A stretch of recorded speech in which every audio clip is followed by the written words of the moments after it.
Alright, let me holla at y'all. So many of you are familiar with the Lael Hansen situation, and just in case her name isn't in the title, I'm going to give you a very brief little rundown on the situation. So Lael was a reaction-based YouTuber who reached the accolades of 1 million subscribers. She had a connection with xxxtentacion and some other accolades that I actually just forgot about. But then nonetheless, she then took a break from YouTube, which we've seen that a lot. It's okay, that is perfectly healthy. But on this break, she eventually deleted all her YouTube videos, and everything on her Instagram, the whole 9 yards, completely cleared the slate, right? And then eventually came back as a musician.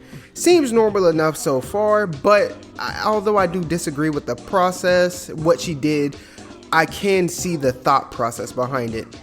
But that's not why we're here.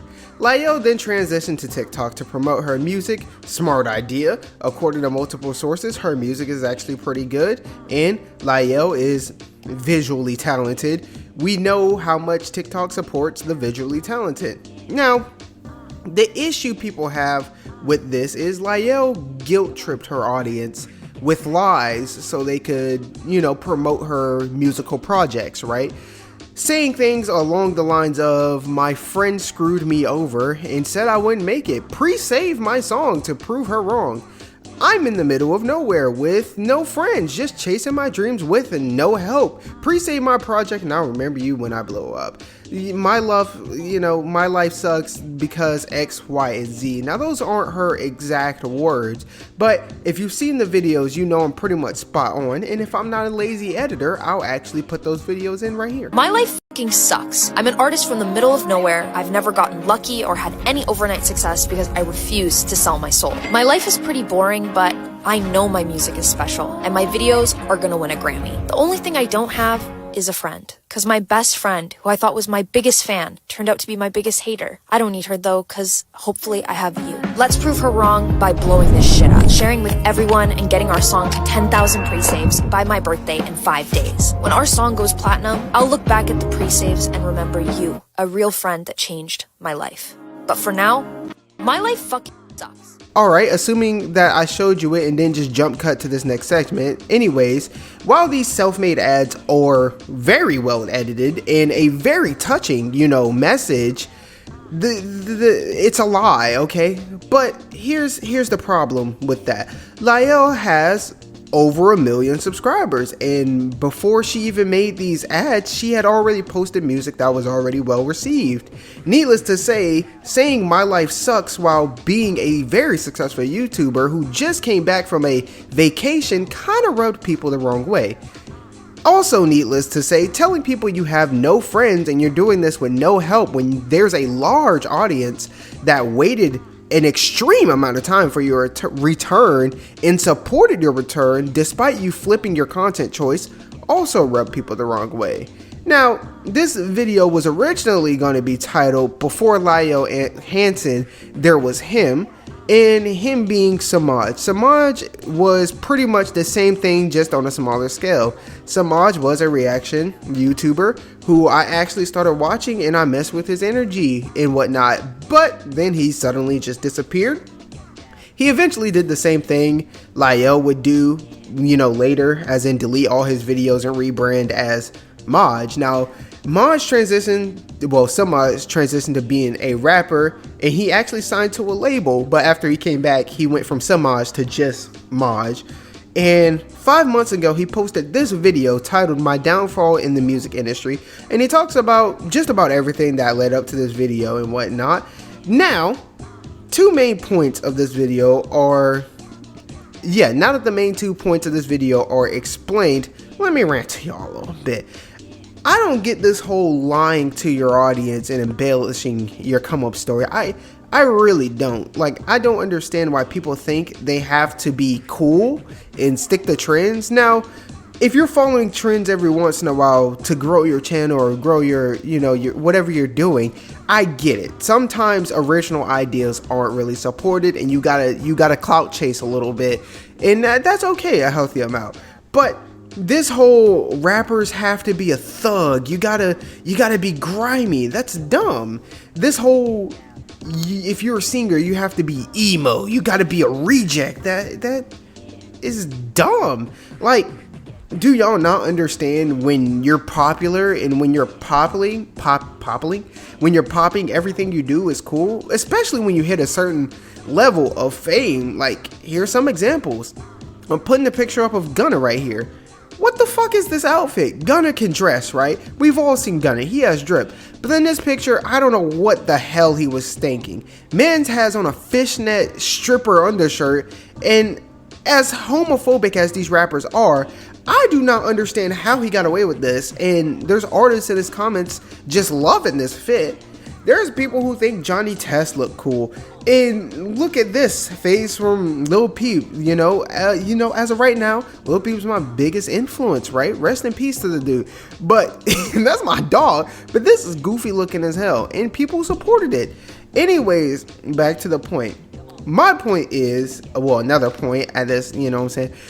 There's 7 billion people on Earth right now. Now, there's an audience for everything. You can blow up, you can grow doing literally whatever. Some things take a little longer than others, sometimes a lot longer than others, but it can happen. But the bigger point here is when you have a dedicated fan base, when you have that loyal platform, you can be yourself, because they gonna support you regardless. It's NFL Film's job to make you look cool. It's the paparazzi's job to make you look cool. It's the journalist's job to document your hardships and how you did X, Y, and Z, right? Like, I don't understand the logic behind, I'm gonna tell them I have nothing, I've been abandoned, my dreams have been crushed, despite having 1 million subscribers and a feat, that's a feat. Even like out of the billions, millions of channels, only 10% of people reach, and that's 1 million. Some people hit 1 million and fall off after. She took a break, came back, and still got love. Crazy. I'm not gonna hit 1 million subscribers, right? It's not happening. 10K, definitely, I'm gonna hit that. 100K, hell yeah. 1 million? Fuck no. And it's just insane to see people just blatantly take that for granted. But to continue on, but she got 1 million subscribers. It gonna tell people I have nothing. I'm alone. I'm by myself. Like, your story was good enough, right? It was organic, and it would have personally, I believe it would have touched a lot more people to chase your dreams that way. Like, I went from YouTube to this, but you folded and you wanted to do the popular thing. You wanted to do the trendy thing, to be the reject with no, you know what I'm saying? Like, I don't get the kid Leroy lying about his come up and not mentioning the numerous people who helped him blow up, because rappers are supposed to be lonely. Rappers are supposed to blow up on their own with no push, got it out the mud type of thing.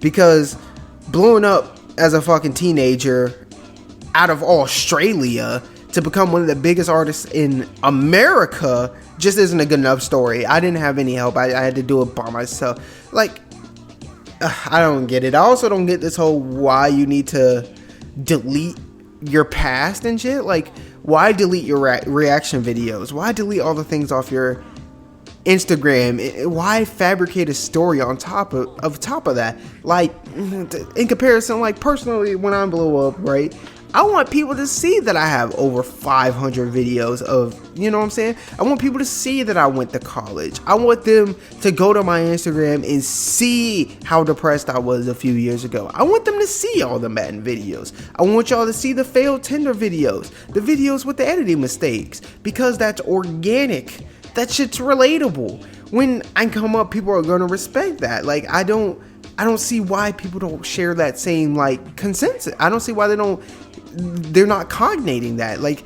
they're gonna be okay with the fact that people are gonna be okay with the fact you're a normal ass dude. They're gonna be okay with the fact I'm a normal ass dude when I get there, right? Who dealt with normal ass situation. Like, who the hell is gonna tell you, nah, your story ain't tough enough, right? And even if they do, who fucking cares? You already have a fan base. Like, nah, you can't sing if you have, if you make reaction videos. That's lunacy. That's absolute lunacy. I don't get I don't get why these people with platforms are so hypocritical, right? They always have this fight the power, fuck the status quo shit going on. And they talk to y'all, tell y'all to be woke and be y'all self. But then they conform and fold to the trends. They telling y'all to be organic, be yourself, don't change, keep grinding, but they give up. They throw away their past because whatever the fuck's going through their head.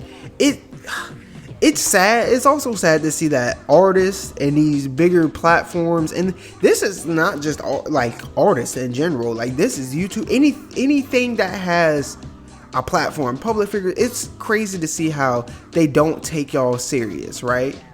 And feel that like y'all won't fuck with them if they aren't pulling crazy media stunts or have some way out of left field origin story. Like, man, maybe that's why I can't retain an audience, right? I'm not lying to y'all. Ain't that crazy? So that's how we blow up now. That's tough. Like, I don't know. Look, that was a little bit of a rant. How do y'all feel about this? Because right now, like when and sometimes a little jealous, but besides that, I don't really care. I just kind of ready to grow my community because I'm gonna keep it real with y'all. When I start making music, I'm gonna tell y'all. When I start building the car to tandem drift, I'm gonna tell y'all. When I start doing IRL videos, I'm gonna tell y'all. Like, there is no need to delete your past or not like that. Maybe some other fellow content creators will hear this and things of that nature. Look, if you're making content, right, and you're not happy with the content you're making, and you decide to make a huge pivot, make a huge transition, don't delete your past. Like, what? Like, because when you make it on the content that you've pivoted to, it'd be nice to show people, because there's going to be people looking up to you. No matter how big your fan base, your community is, there's people looking up to you. So if you be able to show them like, hey, I was doing this, I didn't like it, it failed, but look, I changed, like I switched it up, I'm doing things I enjoy now. If you're going through the same thing, this, that, and the third, you can do it too. Do you know how touching it's going to be when I'm sitting on 500,000 subscribers and I'm posting X, Y, and Z, doing car videos, I'm making music that's doing well, when I'm doing house tours and things, and then I'm able to look at people and go back and I can show them the Madden videos that I spent hours on that got 10 views, when I'm able to show them the Madden movies that didn't get a lot of, what I'm saying, to let them know like, hey, I was there too. If you're here, you can do this too, right? But just saying, just fabricating a way out of left field origin story that's fabricated, like, what I'm saying? It's like, I'm a guy who needs evidence. I need proof, right?